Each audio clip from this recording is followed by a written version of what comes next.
good to be here. It's good to be out of Washington and here at the CPAC conference. I just thought I'd give you a little bit of a preview of the remarks I'm going to give later on today. And I'm going to put things in the context of Illinois. There's, the president said the private sector is doing fine, and I would argue that he's free to say that.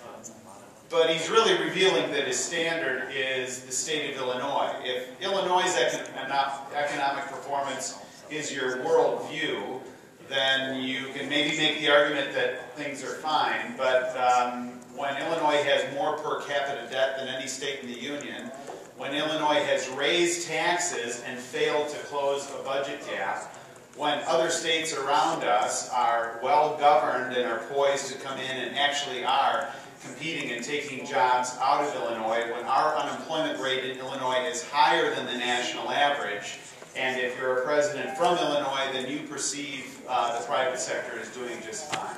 It's not, and I think the rest of the world has figured that out. I think that there's a great deal of concern about the direction that Washington, D.C. has been going under the president's leadership, and Illinois plays a pivotal role in Nancy Pelosi's drive to become Speaker of the House again. The Democratic Congressional Campaign Committee Chairman Steve Israel said that the pathway for the Democrat majority is to go through the Illinois redistricting process. Not through the Illinois voters or not through anything else, but through the Illinois redistricting process. And now the Illinois redistricting situation is old news, but I think what's interesting about it is I think we're going to see Illinois congressional candidates overperform on Election Day. And that is Illinois Republicans that are going to come through in large part because they're running within the context of a state that is being miserably run, and it has been miserably run by one party for quite a long time.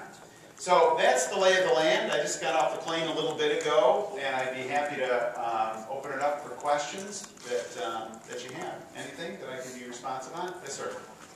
Congressman, do you think there's a chance that the Democrats here in Illinois will have what I would like to call the audacity to ask for a bailout of the federal pensions, or I'm sorry, their own pensions in Illinois? And secondly, what would your response to that be if they did do that? Well, that's come up in a couple of conversations. There was a footnote in one of President Quinn's budget documents that sort of alluded to the possibility of a federal bailout. I led an effort to get all the Republicans on the congressional delegation, along with the chairman of the appropriate committees in Congress, and they joined a letter to Governor Quinn, communicating to him that it's a complete non-starter. So the notion of a federal bailout coming to the state of Illinois is simply not going to happen. Yes? I was wondering, Congressman, your reaction.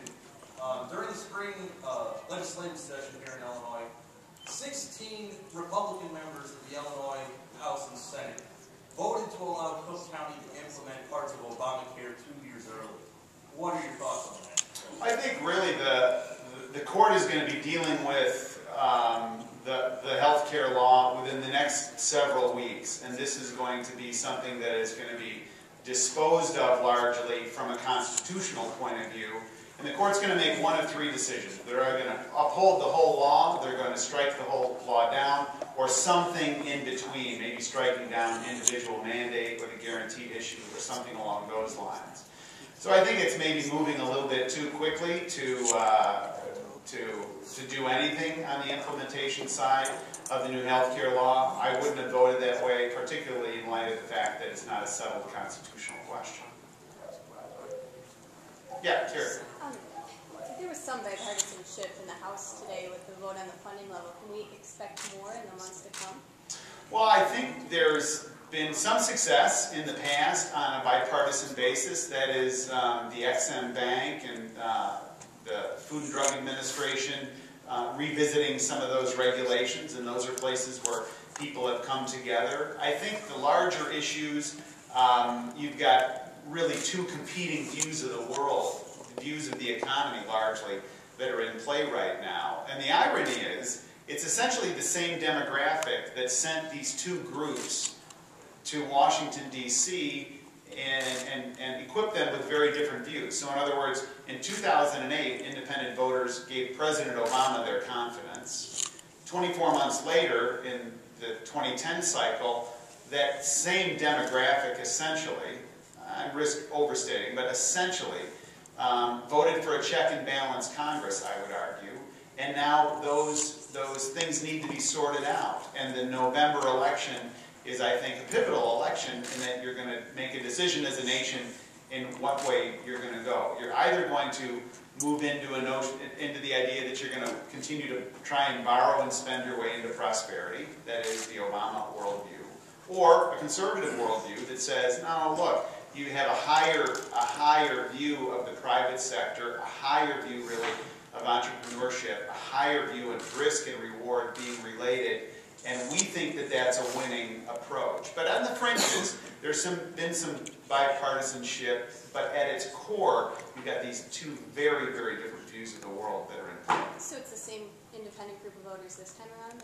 Well, yeah, I think independent. So both bases have largely made up their minds, and they had their minds made up for the entire Obama presidency. And it will be some number of voters in the middle that are going to make a decision about the direction of the country. Republicans won that vote in 2010, and now Governor Romney and President Obama will be largely competing for that vote. Werner. Congressman, in the National Defense Authorization Act, there was a lot of PLAs put in there, information for to provide for project labor agreements. What is your stance on PLAs? I guess I'm a little counterintuitive. I look at this as a tool that says if an agency wants to use one of these PLAs to try and put something into place, and it's a tool similar to what Walmart has used or others in the private sector, then fine, let them do it. I don't think it should be a requirement, but nor do I think it should be prohibited. Representative Roskam? Yes, sir. There seems to be an accumulation of big government policies that aren't about budget and welfare, but they are about surveillance and about police powers and about confiscating of private assets, land, even food. And so we're increasingly faced with a government that if there was some kind of bad regime that wanted to try to force something Americans didn't want, hint that it's going on now. Maybe in future years, though, they would be able to hold up an Iron Mountain or wherever they want to go to, and a lot of bad things could be happening by government. And we've even had reports of military and law enforcement personnel given questionnaires as to whether or not they'd be willing to fire on citizens. Whenever there's a new issue that is kind of along those lines, another dot that might be connected, are you interested in connecting those dots? And is there some conversation in Congress about those issues? Well, there's a constant debate and natural tension, isn't there, that we as a people have had for a long time, and that is trying to navigate through wisely the natural tension between security and liberty. It's an old tension, and it's one where we've been pretty successful in moving through in the past, but we've had success because there's been an awareness on the part of the public that when they have given authority to the government, they've understood that it's a delegated authority and that the public can reclaim it. Winston Churchill gave an unbelievably powerful speech. It was in early September of 1939 when it was clear that the Germans had run into Poland. I think it was September 3rd, 1939, and it was on the floor of the House of Commons. And essentially, he talked about the authority that the government was asking for, and it was a recognition that the authority would be returned at the end of the war. Now we're in a season where our wars are longer, the duration is not as discrete or concrete or definite. And so now you've got a sense of tension about, well, how long do you have this authority? So in answer to your question, yes, these things are being debated robustly. And you will find members of Congress that are spending an extraordinary amount of time, as they should, in briefings trying to understand the subtlety, trying to understand the case law, trying to understand the amendments and what the consequences are of these decisions. And I would argue that the nature of the debate has been very robust and helpful. And I've been a part of sort of many of these listening sessions trying to get people to a place of common ground where we can move forward. Not giving authority away for the sake of giving it away, but also recognizing that law enforcement needs tools to get a job done. Well, you posited the idea that we can take that power back that we give government in these areas. How do we do that? Whether it's now or, let's say, a bad thing happens and it's 20 years from now and the Reichstag is burning. Well, so let me give you an example that's not a Reichstag example, but something that's happening today. And take it out of the national security realm and put it into the government regulation realm. You have many federal agencies right now that are creatures of the people's house. They're creatures of statute. Environmental Protection Agency, Food and Drug Administration, you name it, regulators who are tasked with following up on, enforcing a statute. All right, what's happened, I would suggest, and I think a lot of people agree with this, that they've become out of balance. They are now, so cap and trade is a perfect example. And the question becomes, how can it be that the Environmental Protection Agency is attempting to implement cap and trade by rule when they can't get it through the House of Representatives, or they can't get it through Congress, let's say? That is disjointed, it is out of balance. So what does that look like? What does the reclamation look like?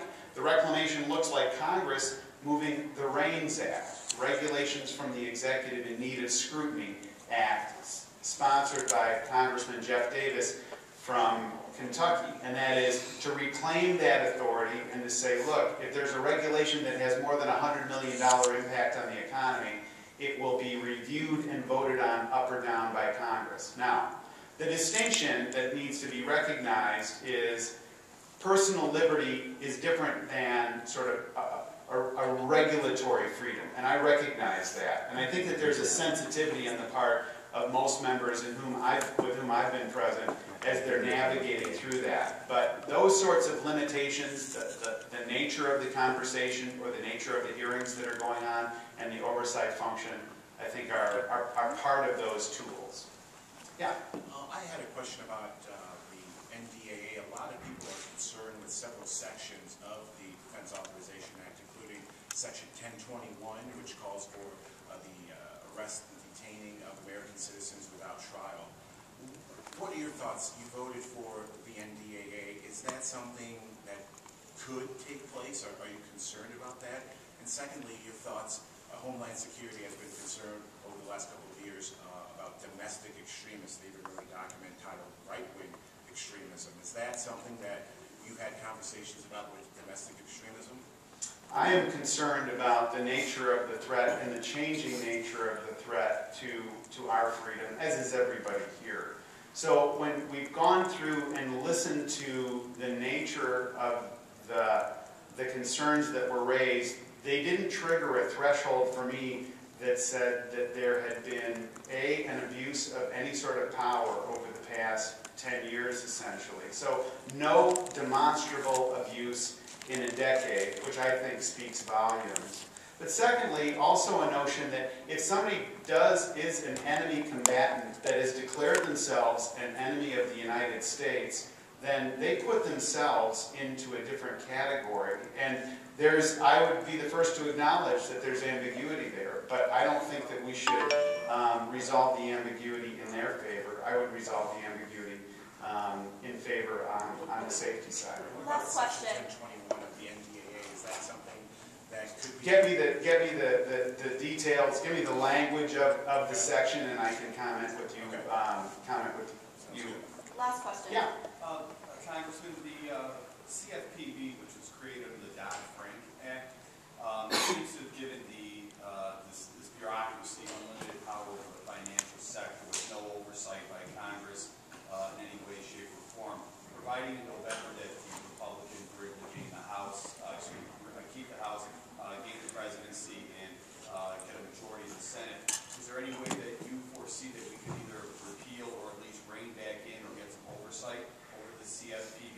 I think what you're going to see on a wide range of issues, that included, is a Congress that will come in, work with the Romney administration, and try and directly go towards those things where too much authority has gone to the federal government, or regulations that are based on dogma and nonsense as opposed to really safety and soundness. And there is so much that went through the Congress while Speaker Pelosi was in authority that you almost don't have enough time during the day to get to it all. So that would be one, along with all of the healthcare work, getting into the spending questions, and all of those things, I think, to clean the slate and really get a good foundation where regulation is smart, thoughtful, and makes sense, and isn't just driven by a narrow agenda. Just to follow up, was there any particular reason the Democrats decided to leave Fannie Mae and Freddie Mac, probably the biggest drivers to our financial downfall, out of the Dodd-Frank Act? Your guess is as good as mine. You gotta go to them. If they're fashioning their approach on things. So thanks for your interest and thanks for coming out. It's good to spend time with you. I'll see you around.